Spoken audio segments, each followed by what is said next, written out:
अहो सरपंच हे पहा, एक गाडी वाशन आणून टाकला होता, एक गाडी खडी आणि त्या पायालाच लागून गेला. आता काय करणार बा, तुम्हीच विचार करा ना.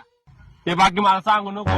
त्या पद्धतीनं आपलं ठरलं होतं ना ते टक्केवारी मला द्यावंच लागेल. करको अलम बिलम उभं केलं काय गणपतराव आईला आला बोय हा घरकुलाचा साहेब बेबी. लय जोरात रे अलम बिलम घरकुल्याच्या पैशात बांगला बिंगला बांधतो काय मोकार स्लॅब बीप आपला पा काय तरी. या ना साहेब बसा. हो सरपंच साहेब, ग्राम रोजगार सेवक थोडी साईड द्या. साहेब बसा. साहेब मला एक सांगा, तुम्ही घरकुलाचं नेमकं पैसे किती भेटणार आहे ते? 1,30,000. तुम्ही मला एक सांगा, मी घर बांधू का नको बांधू? हा सरपंच म्हणतो मला 10,000 रुपये. हा ग्राम रोजगार सेवक आहे ना, हा मला म्हणतो तुला रोजगार हमीचा पैसा पाडून नाही देणार, मला 5,000 रुपये दे. आणि तुम्ही मला सांगितलंय का मला 20,000 रुपये पाहिजे. नेमकी मी घर बांधू का नको बांधू? तुम्ही मला नीट सांगा ना. एवढ्या पैशात का घर? पाणी काय घेतोय माहिला? पाणी सुद्धा नाही प्यायचा. मारून टाकेल इडच धरून.